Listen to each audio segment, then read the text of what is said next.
April 18th, 2022. Miyako Strait, between Okinawa and Miyako Island. The sonar operator aboard the JS Asahi, a state-of-the-art Asahi-class destroyer, pressed his headphones tighter against his ears. The waterfall display on his screen showed a faint but unmistakable signature low-frequency tonals, rhythmic, mechanical, a submarine. Lieutenant Commander Takeshi Yamamoto leaned over the console, his eyes narrowing at the cascading green lines. Contact bearing 270, range approximately 12 nautical miles. The operator reported, his voice steady but urgent, submerged, speed 5 knots, classification, type 39, a Yuan class. Yamamoto straightened, a Chinese submarine, again. This was the third detection in 2 weeks. The Asahi had been patrolling the Miyako Strait, a critical choke point between the East China Sea and the Philippine Sea, as part of Japan's intensified anti-submarine warfare operations. The strait was only 250 kilometers wide, a natural funnel for any Chinese naval force moving south toward Taiwan or the South China Sea. And lately, it had become a highway for planned submarines, trying to slip through undetected. Maintain passive tracking, Yamamoto ordered. Alert the P1 on station. I want confirmation. 8,000 feet above, a Kawasaki P1 maritime patrol aircraft banked smoothly through scattered clouds. Inside its pressurized cabin, a tactical coordinator received the data link from the Asahi. Within seconds, the P1's advanced magnetic anomaly detector and sonobuoy network went active. 16 sonobuoys splashed into the water in a precise pattern, forming an acoustic net around the suspected contact. The submarine captain below had no idea he was already caught. Commander Liu Wei of the People's Liberation Army Navy sat in the cramped control room of his Type 39, a submarine, reviewing charts on a dim backlit screen. His boat had departed Yulin Naval Base on Hainan Island 4 days earlier, with orders to transit the Miyako Strait and conduct surveillance operations near the Ryukyu Islands. It was a routine patrol, one the plan had executed dozens of times. But routine was about to become a nightmare. Depth 150 meters, speed 5 knots, his executive officer reported quietly. The crew moved with practiced silence, every footstep deliberate, every valve turn careful. Noise discipline was everything in submarine warfare. Liu checked his watch. They were on schedule. In another hour, they'd clear the strait and descend into deeper water where detection was nearly impossible. The Japanese had sensors, sure, everyone knew that. But the Miyako Strait was wide enough, deep enough. The plan had studied the routes. They had countermeasures. They had sonar contact, multiple splashes on the surface, bearing 090. Liu's head snapped up.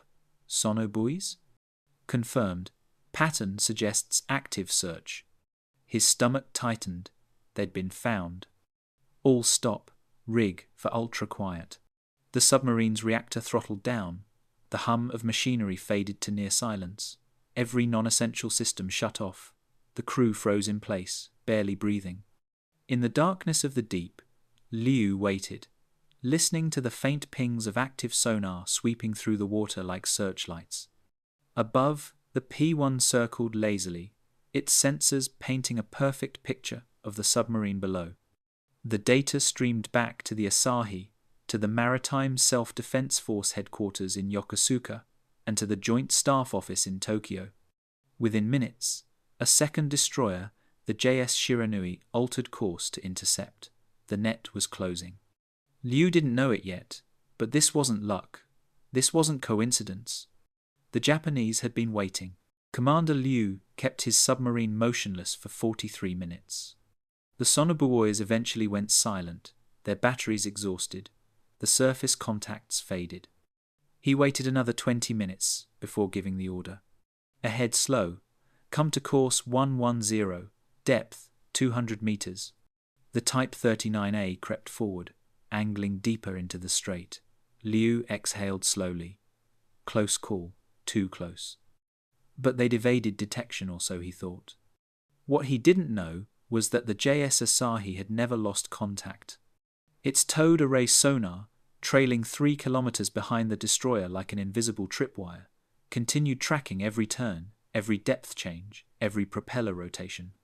The Japanese weren't trying to force a confrontation, they were gathering intelligence, and they were proving a point.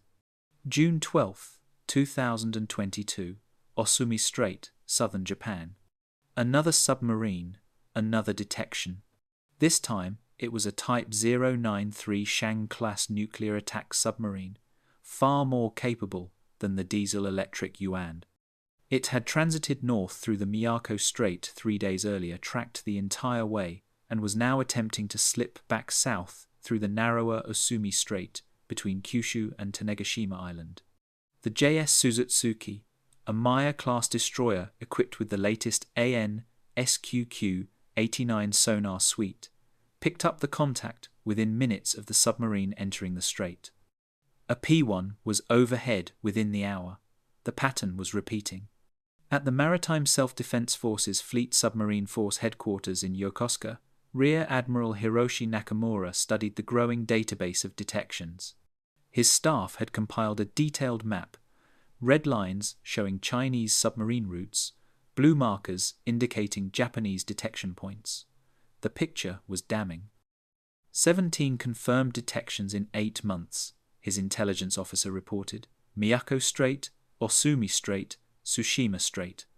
Every major passage between the East China Sea and the Pacific. We're tracking them at a 92% success rate. Nakamura nodded slowly. And they still don't know. No, sir. Signal intelligence suggests Planned Submarine Command believes most transits remain undetected. They're continuing to use the same routes, same depths, same speeds. It was a strategic goldmine.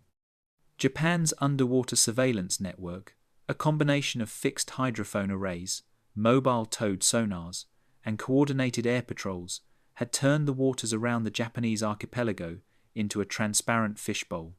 The planned submarines, which Beijing counted on for sea denial in any Taiwan contingency, were being tracked like delivery trucks on a highway. The technology behind it was decades in the making. After the Cold War, Japan had quietly invested billions in anti-submarine warfare, learning from the US Navy's SOSUS network. Seabed sensors were planted at strategic choke points. The P-1 patrol aircraft, developed specifically to replace the aging P-3 Orion, carried cutting-edge synthetic aperture radar and acoustic processors that could detect a submarine's magnetic signature from miles away. But technology was only part of it. The real advantage was predictability. September 3, 2022, Miyako Strait. Commander Zhao Ming, captain of another Type 39A, received his transit orders with confidence.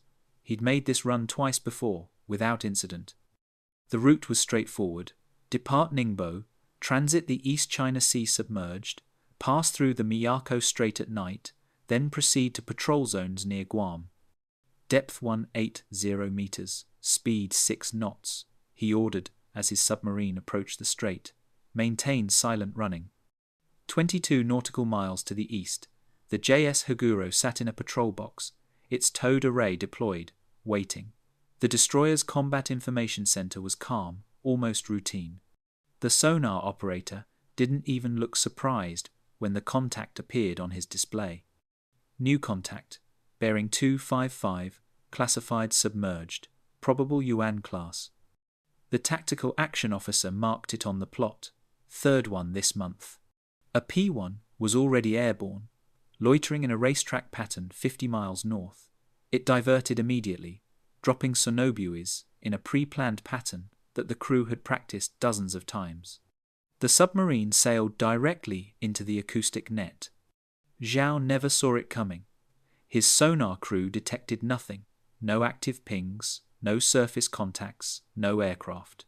As far as he knew, the transit was clean. He surfaced briefly after clearing the strait to transmit a status report via satellite. Transit successful, no enemy contact. In Tokyo, Japanese intelligence intercepted the transmission and added it to the file. Another submarine, another perfect track, another captain who had no idea his every move had been monitored. By the end of 2023, the count would reach 47 confirmed detections. The Chinese submarine force, once considered a growing threat in the Pacific, had been systematically exposed, and the implications were staggering. February 14, 2023, Pentagon, Arlington, Virginia. The briefing room was windowless and secure. Rear Admiral Nakamura sat across from his American counterparts, officers from U.S. Pacific Fleet and the Office of Naval Intelligence. On the screen behind him, a map glowed with red submarine tracks, all converging on the narrow straits around Japan. "Gentlemen, what you're seeing is 2 years of continuous tracking," Nakamura said in precise English. 47 Chinese submarines. 43 successful prosecutions from initial detection to final classification. 4 partial tracks due to equipment maintenance windows. A U.S. Navy captain leaned forward. 91%. That's unprecedented. "It gets better," Nakamura continued. "We've identified pattern behaviors. Planned submarines favor specific depth bands between 150 and 200 meters when transiting choke points. They maintain speeds between 4 and 6 knots to minimize noise, and they almost always transit at night, believing darkness provides cover." He paused. It doesn't. The implications hung in the air like a depth charge waiting to detonate. For decades, China had invested heavily in its submarine force precisely because submarines were supposed to be invisible. In a Taiwan scenario, planned submarines would be tasked with establishing a defensive perimeter, sinking Japanese or American reinforcement ships, denying access to the Taiwan Strait, creating chaos in the shipping lanes. It was classic sea denial strategy. But sea denial only works if your submarines can't be found. If they can't transit undetected in peacetime, an American intelligence officer said slowly, they sure as hell won't manage it in wartime when we're actively hunting them. Nakamura nodded. Correct. And there's another factor. He clicked to the next slide, a chart showing Chinese submarine production rates versus detection capabilities. Beijing is building submarines faster than they're training competent crews. Many of these captains are following doctrine rigidly, without adaptation. They're predictable because they're inexperienced. It was a brutal assessment, but the data supported it. Chinese submarine captains were executing textbook transits, the same routes, the same procedures, the same mistakes. They weren't improvising, weren't varying their patterns, weren't learning from near misses they didn't even know had happened. March 8, 2023, Miyako Strait. Commander Liu Wei, the same officer who'd been tracked the previous April, was back. His Type 39A had been assigned another patrol, another transit through the Miyako Strait.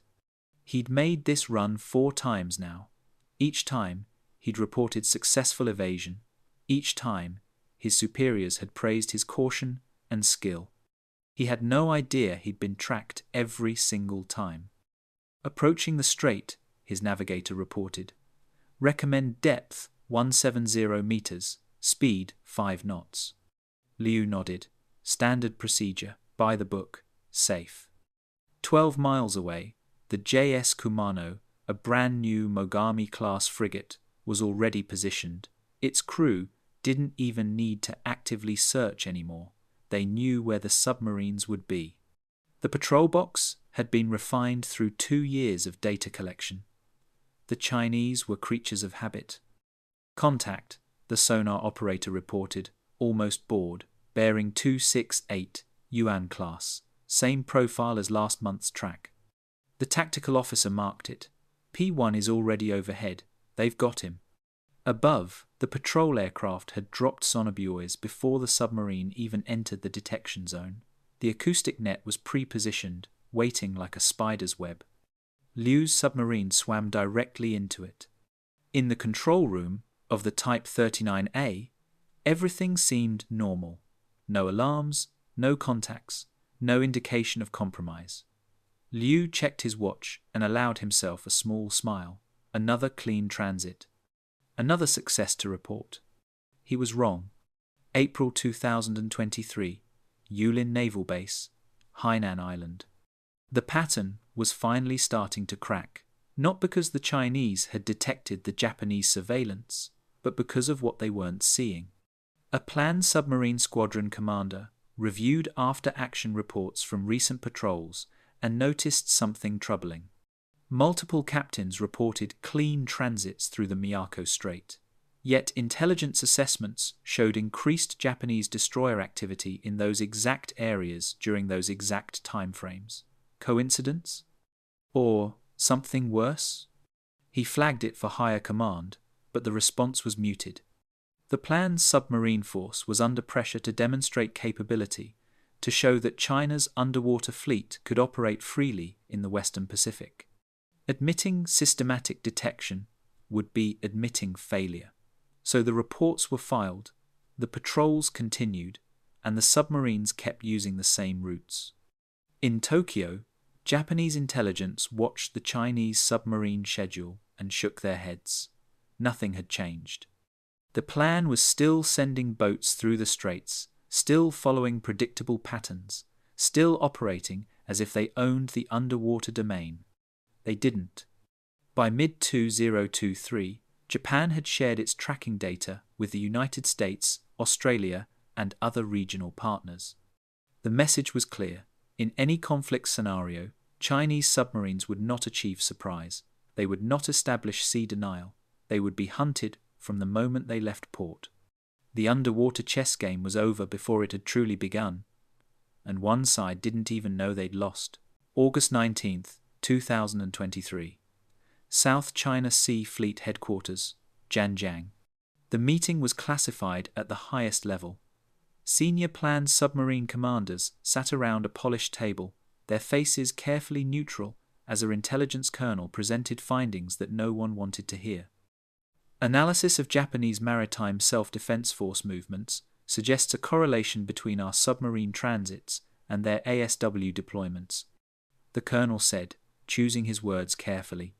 In 14 separate instances over the past 6 months, JMSDF destroyers were positioned in proximity to our boats during strait passages.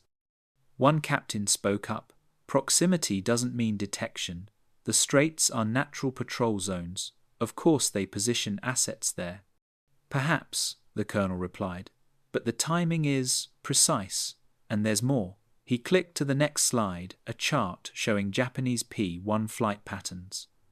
Their patrol aircraft consistently appear overhead within 30 minutes of our submarines entering the Miyako Strait, every single time. The room went quiet.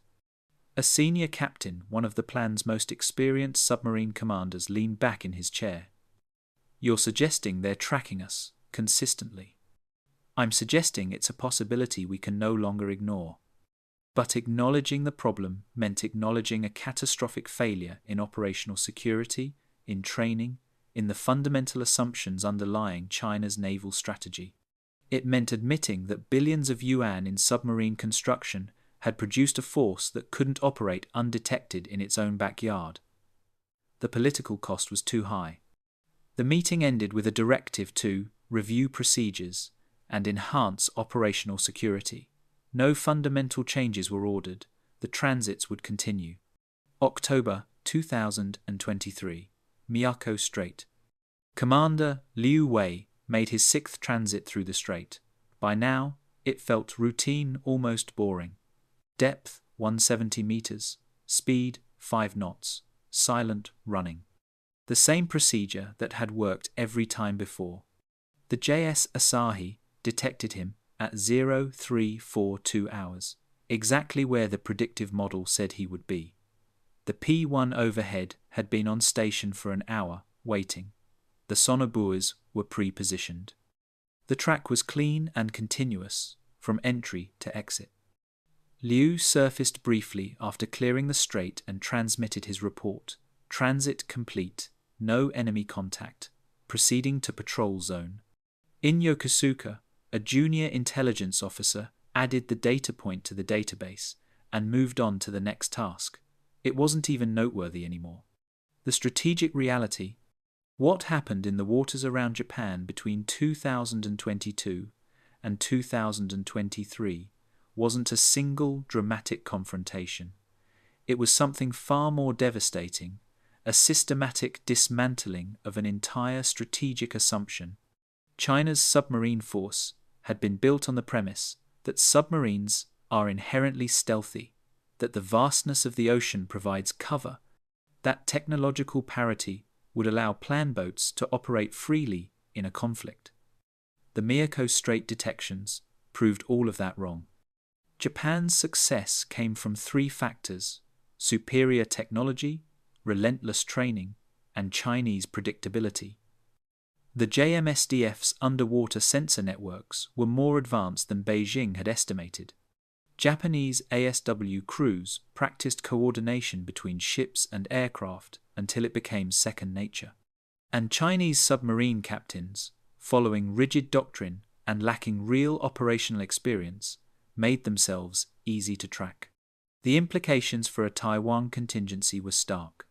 If Chinese submarines couldn't transit undetected in peacetime when they had every advantage of surprise and timing, they would be slaughtered in wartime when Allied forces were actively hunting them. The sea denial strategy that underpinned China's entire naval war plan had a fatal flaw. And perhaps most damaging of all, the plan's submarine force didn't seem to realize it. December 2023, Miyako Strait. Another submarine, another detection, another captain who believed he'd slipped through unnoticed. The JS Haguro tracked the contact with practiced efficiency. The P-1 overhead dropped sonobuoys in a pattern the crew could execute in their sleep. The data flowed seamlessly from sensors to ships to headquarters. In the control room of the Chinese submarine, the captain checked his instruments and saw nothing amiss. No active sonar, no surface contacts, no aircraft. Just the dark, silent ocean and the comforting hum of his boat's machinery. He had no idea that every move he made was being recorded, analyzed, and filed away in a database that would define the next Pacific War before it even began. Above the waves, the destroyer's captain stood on the bridge wing, watching the grey sea roll past. He thought about the submarine below its crew working in good faith, believing in their training, trusting their equipment. He felt no satisfaction in the hunt, only a grim professional acknowledgement of reality. The underwater domain had changed.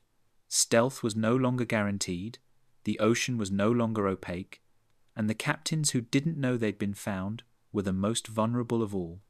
The JS Haguro maintained its track until the submarine cleared Japanese waters, then quietly resumed its patrol pattern. There would be another submarine next week, and the week after that. And the Japanese would be waiting. They were always waiting.